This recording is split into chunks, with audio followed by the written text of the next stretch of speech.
اللہ اللہ اللہ اللہ۔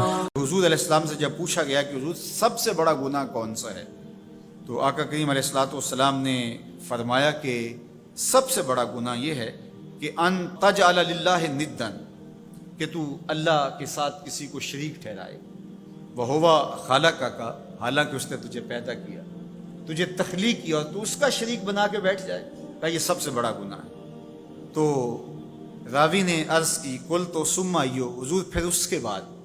تو آقا کریم نے فرمایا سما ان تقتل ولدک خشیۃ ان یطعم معک، تو بچے کو اس لیے قتل کر دے کہ یہ کس طرح میں اس کو پال سکوں گا، بچے کو ضائع کر دینا، اس کو قتل کر دینا۔ اللہ فرماتا ہے نحن نرزقکم وإیاہم، ہم تمہیں بھی رزق دیتے ہیں، ان کو بھی دیں گے۔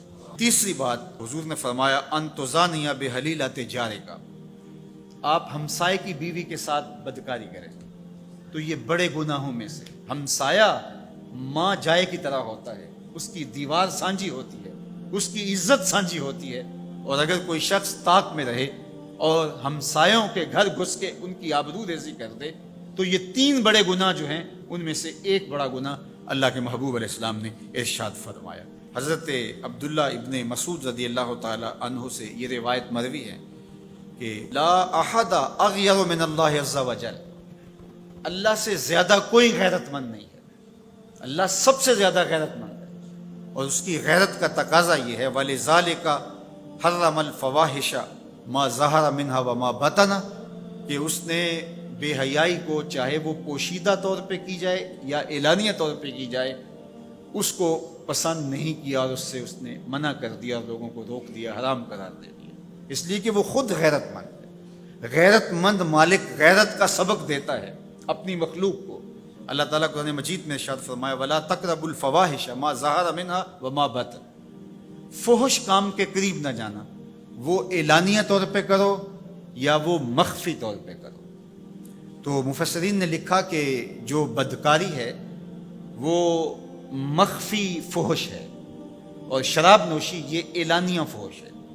شراب نوش جو ہے وہ چھپ نہیں سکتا، بدکار بعض اوقات ایک مدت کے لیے چھپ جاتا ہے، لیکن یہ بات ذہن میں رکھیے کہ جو بدکار ہے وہ دنیا کے اوپر رسوا ضرور ہوتا ہے، اس کے چہرے کا نور چھین لیا جاتا ہے، اور اس کے اوپر مصیبتیں مسلط کر دی جاتی ہیں، اور اللہ کے قہر و غضب کا شکار ہوتا ہے، اس کی دعائیں قبول نہیں ہوتی، نیک لوگوں کی دعاؤں سے اس کا حصہ نکال لیا جاتا ہے، لیکن بہرحال ایک مدت کے لیے چھپ جاتا ہے۔ لیکن شرابی اپنے جرم کو نہیں چھپا پاتا، تو کہا کہ جو مخفی جرم ہے وہ بدکاری ہے، اور جو ارشاد فرمایا قرآن نے کہ جو ظاہر جرم ہے اس سے مراد جو ہے وہ الخمر ہے، شراب ہے، اور ہر نشہ دینے والی چیز سے حرام کی حرمت آئی، کل مسکر خمر وکل خمر حرام، فرمایا ہر نشہ آور چیز شراب ہے، اور ہر شراب حرام قرار دے دی گئی ہے۔ اب یہاں بھی لوگ دلیلیں لے کے بیٹھ جاتے ہیں، میاں وہ بھی ایک مشروب ہے، اس سے کیا فرق پڑتا ہے؟ میاں جب رب نے کہہ دیا تو بات ختم ہو گئی۔ ایک یہودی کے پاس ایک مسلمان مہمان ٹھہرا، تو اس نے انگور پیش کیے، تو اس نے بڑے شوق سے لیے، تو تھوڑی دیر کے بعد وہ شراب لے آیا۔ اس نے کہا استغفر اللہ، میں مسلمان ہوں، میں شراب نہیں لیتا۔ تو اس نے ہنس کے کہا یہ جو انگور آپ نے کھائے ہیں شراب اسی سے کشید ہوتی ہے۔ تو اس مسلمان نے کہا کہ آپ کی اہلیہ کدھر ہے؟